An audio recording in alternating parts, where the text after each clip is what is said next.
Hey, good morning. I'm Dr. Joshua Granier. And today, what I want to talk about is a piece of concrete evidence that connects a specific bacteria in the mouth with cancer. And this is based on a 2024 Nature study. And I'm going to go into the foundational understanding of what's going on in that study. And then we're going to dive a little deeper, hopefully expand our understanding of how the mouth actually works. So, first of all, we're going to take a journey here and look at how complicated the oral biome actually is and understand how many microorganisms play a role and how they can get out of balance and various ways to start to try to understand what's going on. Now, there really is an ecosystem, over 700 species of viruses, bacteria, fungi, which got to communicate with the bacteria in certain instances, protozoa, which are like large cell organisms with specific membrane bound organelles, and there's billions of them. So it's incredibly complicated. And there's a perfect condition for these types of living things to actually grow in your mouth based on temperature, moisture, and the amount of bacteria, the amount of life is only second to the gut in concentration. So remember, it's not a solitary thing. It's not one living thing. We really do team with life, microbial life. So it's not a sterile type thing. Now, because billions of bacteria, it's astronomically complicated. It's very important to try to abstract what's going on in ways that we can start to wrap our heads around. And one way is to look at the the benefits of these different types of living things, whether they're symbiotic, whether they help us. And there's some mention that some microbes in our mouth are actually able to help process nitrogen, which can benefit us. Many simply live in our mouth, and there's actually certain species that will compete with others that are maybe more pathogenic. So there's the whole idea of it is a competition and pathogenic, which are the ones that hurt us, the ones that cause periodontal disease, and also the one that we're going to be talking about very soon. So, another way to try to understand it is there's a core amount of microbiome that everybody seems to have that are very predictable from one person to another. And they're presumed to be found in healthy individuals and unhealthy individuals. Now, the mouth is the gateway to the body, so anything that goes in your mouth is going to change or affect the microbiome. So if you smoke, you have too much sugar, too much acid, alcohol, dry mouth, anything that changes your saliva. If you have diabetes, maybe a little more sugar in your saliva, low calcium in your saliva, all these things affect the type of microbiome that you're going to have in your mouth. And very often it's going to make it dysbiotic, where we're going to start to see instances of oral disease and perhaps disease elsewhere. And presumably, and these are all broad generalizations, just ways to try to understand what's going on. They say balance is key, where if you have a good thing, it's symbiotic. You don't have an overgrowth of certain different types. Whereas once that starts to get disrupted, polluted, then you're going to see dysbiosis. And again, huge, just an attempt to generalize. So remember, there's many microbial niches in the mouth, and certain types of these organisms are designed to function in different areas. So the teeth, the hard surfaces of the mouth, can harbor calculus. It sticks to them, and plaque. And plaque is driven by the structure of plaque is actually driven by the bacteria itself once it gets large enough, which then drives calculus. So these things can grow in ways that benefit calculus, taking on certain types of structures, fractal-like structures, broccoli-like structures, in other words.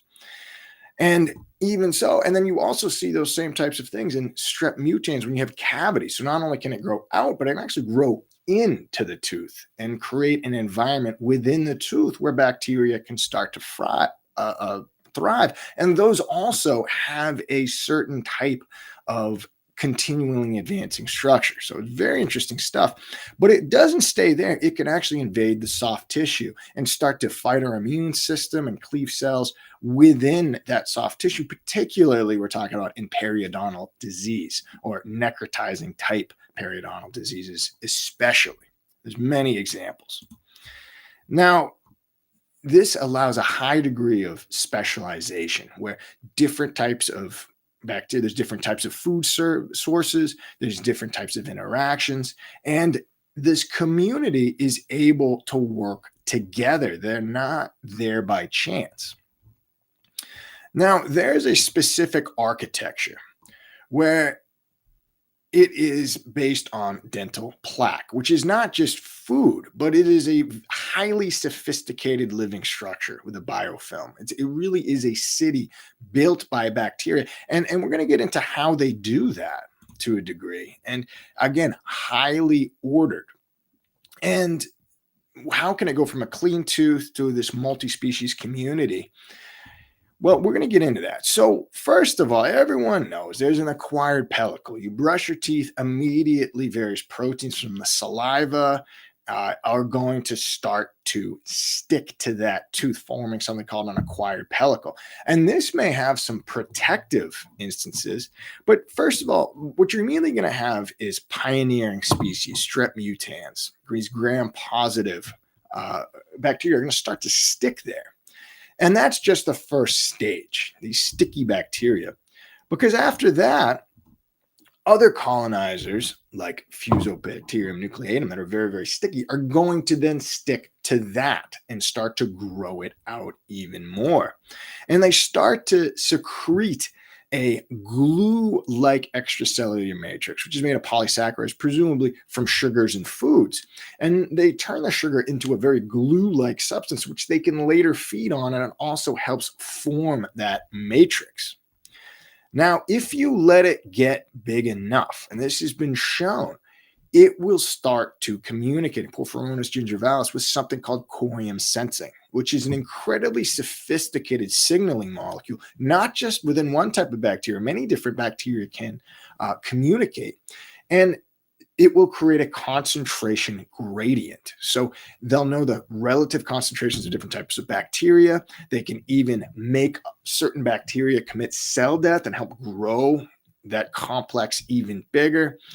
And they can respond to acid attacks. They can respond to a variety of things, and they can grow certain broccoli-like structures that are very good for absorbing nutrients. So they start to almost come alive and become very sophisticated. And many people don't go to the dentist and you continue to do whatever's feeding it, it will continue to grow essentially indefinitely. And also there's a microbial succession where as things start to develop, you have more bacteria, it gets more sophisticated, you will see more instances of perio. And there's certain trends that we tend to see certain things start to drop off. The overall amount of bacteria starts to drop. You see more aerobic bacteria, especially in periodontal disease. In caries, you start to see acid starts to drop, the pH starts to drop, and overall, you get a more specialized type. You get certain types of bacteria that come in late, that have more of a cleanup duty. And one such thing that you'll see in more advanced periodontal disease is something called Fusobacterium nucleatum. And that is a bridging species, very, very sticky. So you see it all the time. Now, they do this, and there's a reason. They do this for a reason. And remember, they've been evolving. There's been periodontal disease since the dinosaurs, since creatures have been eating food and using mouths. There have been bacteria in those mouths. So they've been around a lot longer than I have. They're incredibly specialized at doing these types of things. And they don't just float around. Free floating bacteria are easily dealt with. Just run your fingernail over your mouth and you'll get millions of bacteria. But once they're shielded by a matrix or even a calcified matrix, as in calculus, or once they find specific areas, even your gum tissue or your furcations can help shield them, they become incredibly resistant to antibiotics. Stuff like mouthwash just doesn't really work anymore. So they have a protected environment. You can see nutrient channels, so they're able to feed better. They're able to capture more nutrients from your own saliva as you eat. And this is a continued and vicious cycle. So the notable ones, we all learned this in dental school or whatever school you went to. The Streptococcus mutans is the primary driver of dental caries. And what that's able to do is survive and encourage lower pHs. So it's able to survive at a fairly low pH. And you will see biofilms that are driven by this, and there's many others, you'll start to see cavities. It will start to dissolve the tooth. And environments that are already acid heavy, if you drink soda, if you drink even non-sugary drinks, are especially able to cause an overgrowth of this. You'll start creating a vicious cycle, and then it will start creating a home for itself within a tooth and eventually within the nerve of the tooth if it's allowed to get deep enough. So caries, see a lot of tooth loss. About a third of it is from cavities. Porphyromonas gingivalis is the key microbe in periodontitis, gum disease. Now, it is the key because it drives corium sensing. And there's other bacteria that may do the dirty work of actually causing inflammation and whatnot, the red complex, but this is often seen, and there's many other key bacteria that are seen in certain instances. And just to say, it's actually a lot more complicated than I'm even making it seem, because those 700 different species have many, many subspecies, and they're able to swap genetic information. Bacteria don't have set cell walls. Sorry, they have set cell walls. They don't have walls of their nucleus. So they're able to take on different types of genetic information from their buddies around them. Corium sensing helps with that. So again, you may have many different subspecies of the same type of bacteria that are wildly different and maybe evolved to work in just you. Assuming you're a smoker, you may have certain types of subspecies and bacteria that function very well in that specific environment. So now this has been long postulate, the oral systemic connection. A lot of it's, where this holistic stuff is sort of an upsell, in my opinion. It's something a lot of dentists do. But, and one of the reasons is there's really no way to separate the two spheres, because people that don't take care of their mouth probably don't take care of their body. If you don't think that brushing and flossing and eating well and avoiding soda and not smoking is worth it, if you do all those things, chances are you're going to have a pretty yucky mouth, and you're probably not going to be that healthy too. So it's very difficult. Whereas, if you take care of your mouth, you'll probably also have quite good health as well. So it's impossible to separate the two. And I think mostly it flows back the other way, where healthy people don't tend to have dental problems. But when you start to look into it, and a lot of the data is going to be difficult to tease out the key statistical differences, but there's becoming more and more evidence. This 2024 study in Nature is going to show that there are instances where things that affect the mouth can actually affect the body in specific ways. And this oral systemic connection is real, but it is difficult to pin down. So the pathways. So everyone knows, people talk about leaky gums. We see it all the time, where gum tissue on people with periodontal disease or calculus bleeds instantly. It is essentially ulcerated. So that means bacteria will continually end up in the bloodstream. And I've seen bacteremia even in healthy folks, and it causes severe heart issues. And it was traced back to a oral bacteria, even an ordinary one. And there's a wide amount of science where they're seeing connections between rheumatoid arthritis. They're seeing, gingipan, specific proteins found in periodontal disease, found in Alzheimer's. So the story is starting to evolve. And especially when you look at sort of severe, necrotizing types of periodontal disease, you can literally see a band of irritated tissue, presumably because there's bacteria living around it and affecting it and causing a severe amount of inflammation. So direct entry is a real thing. And you even see, surprisingly, even after you brush your teeth, you will see an increase of bacteria. And obviously this causes is inflammatory mediators. You can track these, but there's probably more to the story where if you're seeing inflammation, you're probably seeing an actual concrete effect of that bacteria within the body. It's probably living somewhere or multiplying or doing something at another part of the body. And then the inflammation is secondary. But it's difficult to pin down by looking down a microscope what it's actually doing.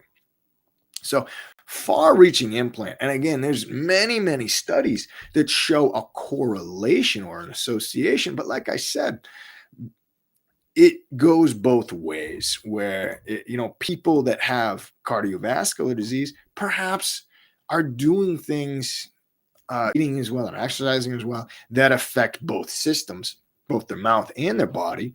But it also may flow back the other way, where you see uh, tartar of the heart. You can actually see certain things that maybe cause tartar in the mouth. Maybe you're doing a similar thing in blood vessels, and they can easily get there.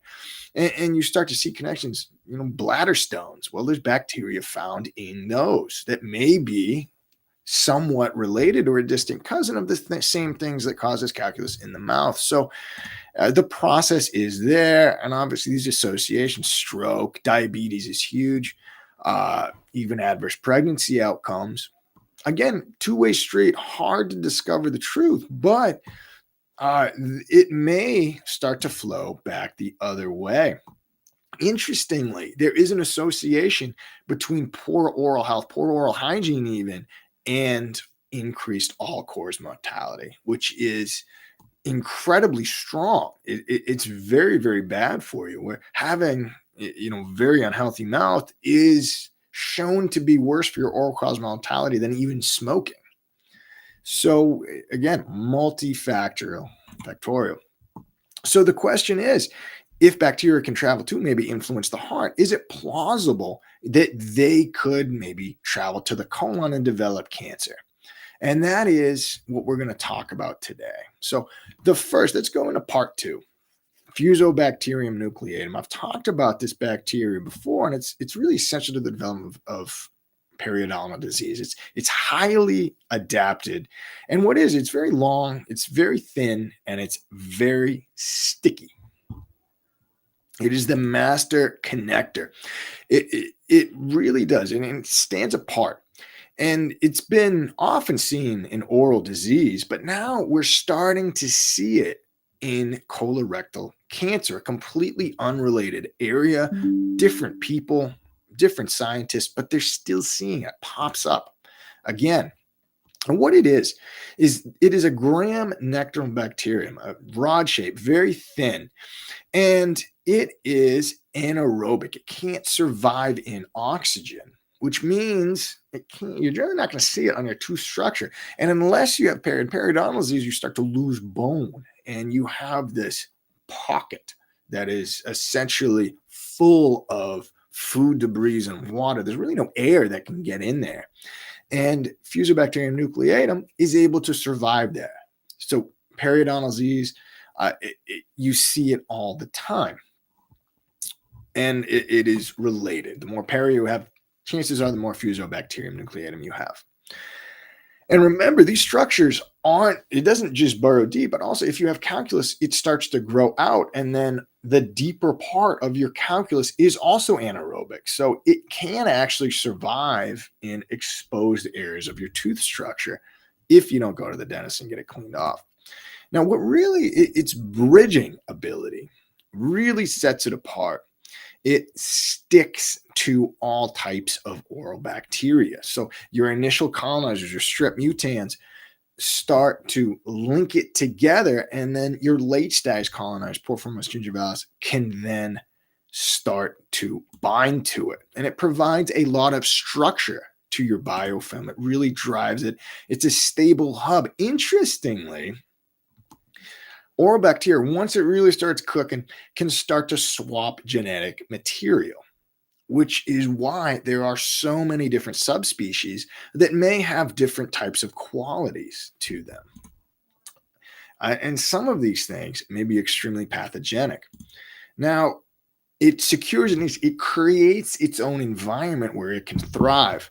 So the analogy, it's a city. It's almost like a single organism that will start to drive and start to structure itself in a way that will thrive in what is most likely a dysbiotic environment in your mouth. So the association, it's been around for a while. People have started to notice, very smart people in medicine, I think we're smarter than people in dental most of the time. Uh, and they're starting to see this. Hey, why is this found in colorectal cancer? And it's a common resident. Almost everyone has it, but very rarely does it travel to the lower gastrointestinal intestinal tract. If you test healthy people, you hardly ever see it in their stool, but you see it in the mouth all the time. Interestingly, it is very much enriched in the tumor itself when compared to adjacent samples. So there's more than just an association here. There's suspicion that there could be a causation here. So what they found is that the higher the load of nucleatum, F nucleatum or FNA, as we'll start calling it, the more aggressive the disease, the more likely it is to recur, the more likely it is to metastasize. And ultimately, your survival is going to be worse. So you're consistently seeing this association. It's bad on every single level when it comes to colorectal cancer. So the central question is this a correlation or a causation? One idea is, is it an opportunistic thing? Is it just hitches a ride? The tumor's already there and it just somehow ends up there. It's not really causing the trouble.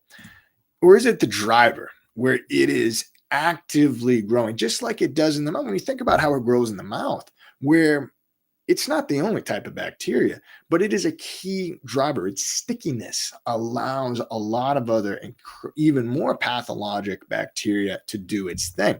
Maybe it's working more like that, where you're having a very pathogenic biofilm. Obviously, pathogenic biofilms in the mouth. Maybe there's one in the colon, and it's a key piece. So how do you do this? And it's been very hard to study this type of thing. So let's set the stage a little bit. How do you dive deeper? Where, is it a bystander or is it a key player? How do you start to tease out what's actually going on here? So, first of all, this study by Nature, 2024, Zapata Rivera, really looked at the genome of Fusobacterium nucleatum and start to tease out what's maybe going on. Tell more of the story. And what they found is, again, many different subspecies, but there were two specific clades, C1 and C2, that started to pop up over and over again.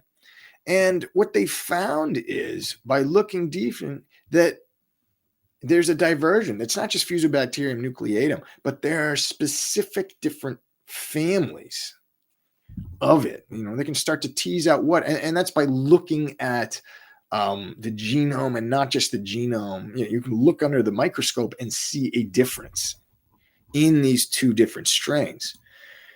So found that there were 55 tumor strains. That's a lot, isolated from colorectal patients, and there's 80 oral strains. And this is fairly typical. Everyone, if you sample almost anyone's mouth, you'll see 80 different oral strains. It's really that numerous.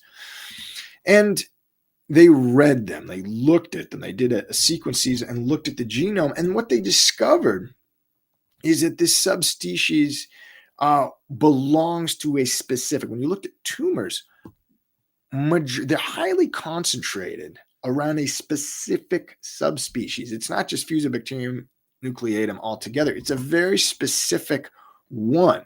And it's very clearly bifurcated into two distinct groups. And they named them Clade 1 and Clade 2.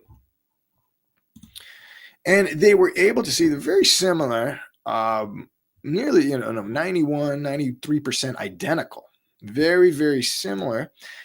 And they were able to line up and sort of track where the mutations actually happened. And what you start to see is, again, everything's found in the oral cavity. It's sort of equal concentrations. There's no real preference of one over the other. But when you looked in tumors, C1, C2 specifically, FNA, Fusobacterium, C2 clade takes off. it is found in incredible statistics. This is an incredibly low p-value, and its close sibling C1 doesn't do that. And associations are wonderful. P-values are wonderful, but they don't tell the whole story. So, of course, the nature study, they dived a lot deeper. So, what is so special? Why is that? Why is it that C2 does so well in the colon? Why do you always find it? And they looked a little bit deeper. What is the culprit here?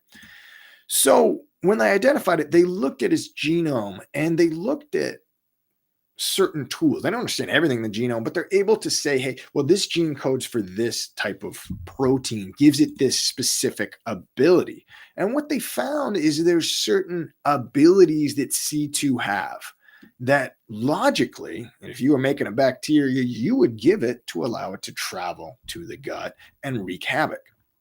So it has an expanded genetic arsenal. So much larger accessory genomes. These are the types of genes that it's able to take on. Remember, corium sensing plays a role. These genes, these bacteria are able to take on abilities from their neighbors. And that is really what we're seeing here. So you first of all, if it wants to go from the mouth to the colon, it has to be able to survive the stomach. And they looked at that. It's got a GDAR system, GDAR. And C2 has it. Very special. This glutamate-dependent acid resistance found in C2, not found in C1 or other types. Now, they looked at these and they simulated pH. And no surprise, C1 was killed very quickly by stomach acid. C2 survived it for 60 minutes, which is plenty long enough to survive the journey to the stomach. So it's an acid-proof vest. And that's just not it. And this doesn't quite tell the whole story, I'll admit, because this makes it sound like C2, which exists in the mouth sort of continuously as a baseline level, only pops up in the gut and causes cancer every time. It doesn't always cause cancer.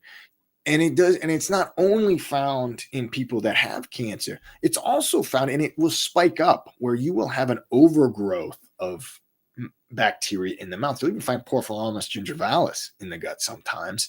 And it will happen logically. Say you eat something and you get sick and everything just passes right through. Your stomach acid is very low. It doesn't kill for whatever reason.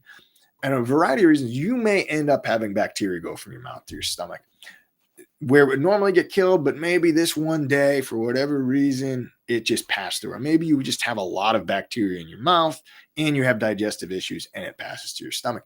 So it will spike up in the stool. It's not like it's low, low, low, low, low. It will low, and then it might be really, really high, and then eventually things will sort of take care of it. But sometimes it can linger and cause tumors, but that's not the only time you see high levels. So once in the gut, and getting back to this, it's got to eat. So C2 has a genome containing a couple of operons, which are sort of like clusters of genes coming together, switches where, hey, we can turn this on and it will metabolize a couple of things, a thalamine and 1,2-propanediol, which are foods found in the gut, but they're only found in the gut. So, and C1, of course, doesn't have these. And there's really no reason for it to have them if it's specialized for the mouth. So this is a bacteria that's specialized for the gut, but it lives in the mouth. So why and where did it get those? Well, it could have passed to the gut and then taken on various types of qualities, genomes that were found from bacteria there, because bacteria are able to swap information like antibiotic resistance. So it may have passed through the mouth on a pathologic individual, maybe a sick individual, and then it was able to take on some of the specialty functions from the gut. So, and it has FAP2 adhesion. So, and what they're finding is it's very sticky and it has increased copies of genes that make it sticky, increased copies of genes that make it stick to other microbes, fusulin. So it's got also the ability to damage host tissue, degrade immune molecules. Very interesting. So it doesn't just survive, but it has virulence factors, the ability to really wreak havoc and multiply. So you got to understand in the oral cavity, bacteria comes to play. It's there. It's highly adapted, and it does the same in the gut. So you can look at it. Basically, it's able to colonize more surfaces. It's able to move through mucus. It's able to evade and combat host cells. So, it's not just a slightly different strain. It is a strain that is specifically evolved to do and survive the gut. So the weight of evidence, obviously, it's already very strong. They found the association. They've told the story. They've got the rationale. And again, it's a nature patient. They didn't even stop there. So they looked at what's going on with CR patients. They paired the samples. Obviously, they know that total F-nucleatum levels are higher in tumors. It's driven by FNAC2, and we all know why. And there's really no association with C1. So it is the tumor of interest. It's the prime suspect. Now, if you look at the tools, obviously in healthy controls, you're going to see a lot more of it. You see it in healthy controls sometimes, presumably because it passes from the mouth to the stool continuously or to the gut continuously. And when you compare them, obviously, most Fusobacterium stays in the oral cavity, perfectly happy. Clade 2, C2 does not. It's not its niche. It's not associated with tumors. It doesn't have acid receptors, doesn't metabolize stuff in the gut, doesn't have these virulence factors. The overall shape is different, and it doesn't invade colon cancer cells. So, and finally, the last thing we're going to look into is part 4, going from association to causation. We're going to look at proof. Does C2 actually cause it? Can we cause cancer by giving something C2? And you actually can. So they did it in vitro, and they mixed it with a line of colon cells, and they said the C2 was able to thrive in cancer cells much better than C1 does. And I'm just get on my soapbox a little bit. When you start looking at bacteria that thrive, they start, especially when they start to really take off and start to divide very quickly, they start to adopt these extremely fast growing broccoli-like structures, fractal-like structures, which is just a way for cells to aggressively compete for nutrients and also allow nutrients to flow through them. It's just an incredibly aggressive growth pattern. Our cells don't grow like that, but cancer cells do. So if you're an immune system, you're trying to combat a bacterial biofilm, you're probably going to have to start dividing yourself in an incredibly aggressive way. And that could be one of the reasons why you start seeing cancer cells to this high degree. So there is a functional difference in vitro between the two. But they ran an experiment, this poor little mouse here. They found some mice that are incredibly likely to get adenomas, intestinal polyps, which are the precursors to malignant tumors. And they obviously had a control group, a C1 group, and a C2 group. They compared them all together. They went head to head, and they wanted to not just compare no bacteria to bacteria, but really pit pathogenic suspects against its closest non-pathogenic relatives. So and what they found is that, of course, that the control wasn't non-zero because this type of mouse is predisposed to adenoma. So they saw some adenomas in this group, but it was much, much different. The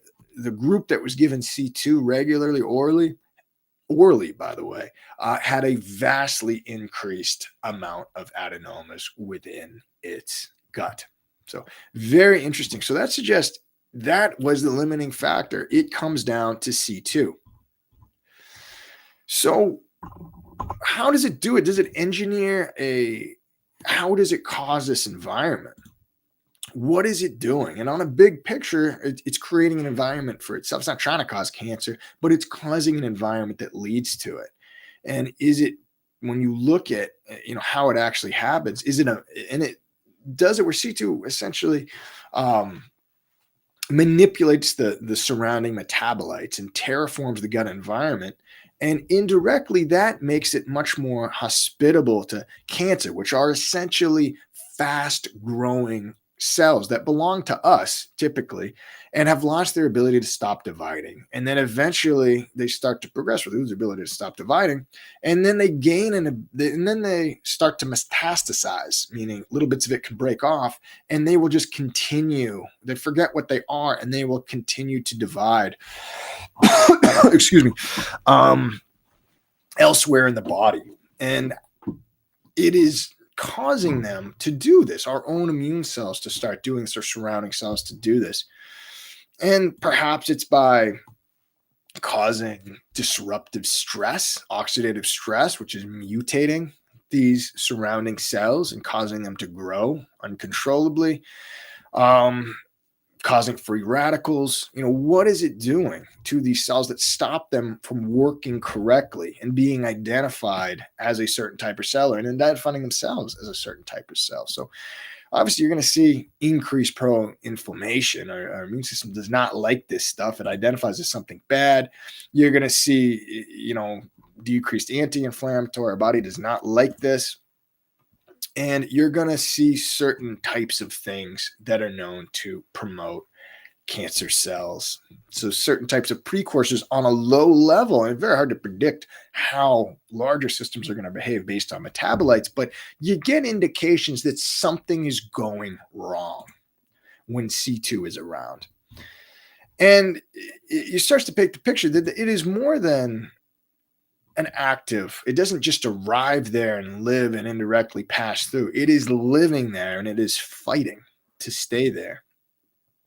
And it's creating a hostile environment. And to me, it seems unlikely that it's doing it on its own. If you look in the mouth, there's many, many different types of bacteria. The most virulent ones are ones that are able to communicate and work together. So I expect FNAC2 is not working alone. There's probably several others that are found with it, and it's just piece of a larger puzzle. And again, it's an active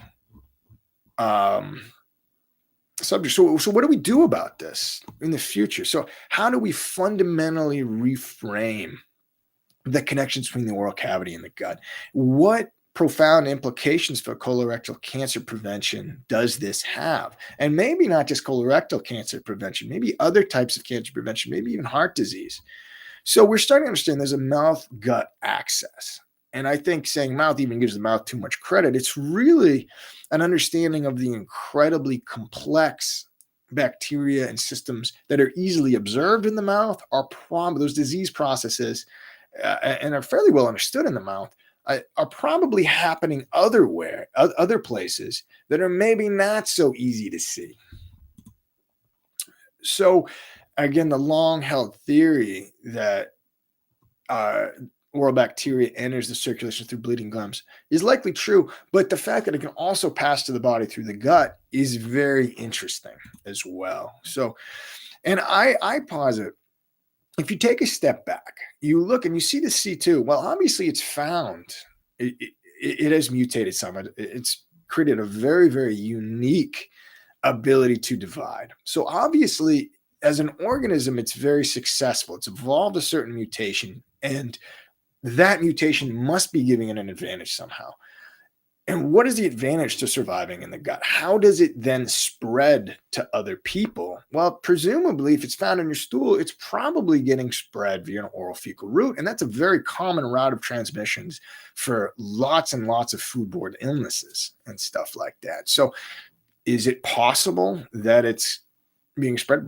People not washing their hands, people with, if it happens to multiply in the gut, is it then getting spread back to somebody else? And taking a step back, that's why before I brush and floss, I always wash my hands. And I think it's not a bad idea. And I think it's worth asking the question. So the whole model here, the basic picture, C2 lives in the oral microbiome. And this is hard to show definitively, but it does live in the oral microbiome continuously. It's continually ingested, and can survive the journey. And it can then colonize the gut, and it continues to colonize the gut. And unfortunately, its virulence, its extreme growth, its pathogenic potential allows it to cause cancer, and it seems to cause cancer. So the mouth may be a reservoir for this, gut pathobiont, and C2 is the quintessential example. And with 700 species and over 700 subspecies, many subspecies of those, it becomes very difficult. So, what do we do in the future? How do we prevent this?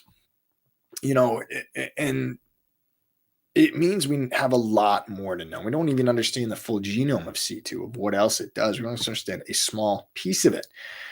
So this moves to oncology and maybe other diseases where, do we test stool? Do we start looking for biofilms? Do we start looking for fractal structures elsewhere in other types of diseases?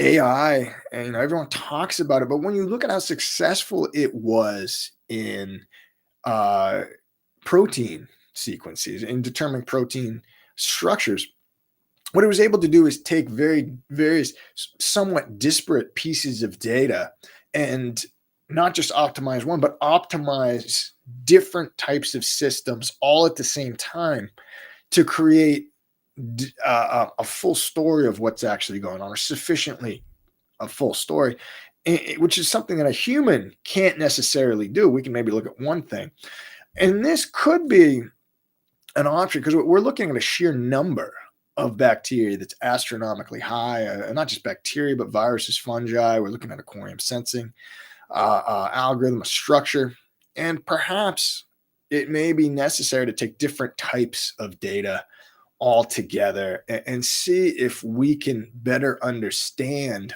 other types of bacteria that are probably doing this. Because if there's one or two or three, there's probably many more. And perhaps we can specifically target different types of antibiotics where, maybe not just target FNA, but target its ability to stick to other cells, target its ability to talk to other cells, or other cells to talk to it.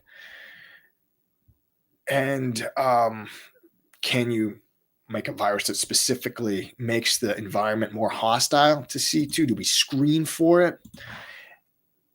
And obviously, just by carpet bobbing, it's not going to quite work. It's already in an incredibly structured biofilm already by the time you have Fusobacterium nucleatum. So simply taking oral biotics probably not going to help. So how do we actually look into it? How do we target it? How do we model its travel? And that is very exciting, and hopefully something that we can start moving towards. But first, we need to start looking for these types of oral bacteria elsewhere. So what does this mean? Well, for science, I think it's very exciting. But for you, I think you just need to wash your hands, go to the dentist, take care of your oral hygiene, believe that you could make a difference in your own oral hygiene, and not just your own hygiene, but make a difference in your own health. Just small steps: brush your teeth, eat well, quit smoking, lower that bacterial threshold in your mouth, floss, water pick, use a tongue scraper. It all helps. So, and exercise, eating right, and that's going to lower your risk for not just colorectal cancer, but everything all together. So simply taking care of your health, because it is important, and you are going to predispose yourself to these specific types of cancer generating processes. It's, in many instances, cancer is not a random pattern. It's specific to a chain of events that almost seems random, but really is not. So, again, wash your hands, basic stuff, and understand that, there is a transfer. Your body is a single system.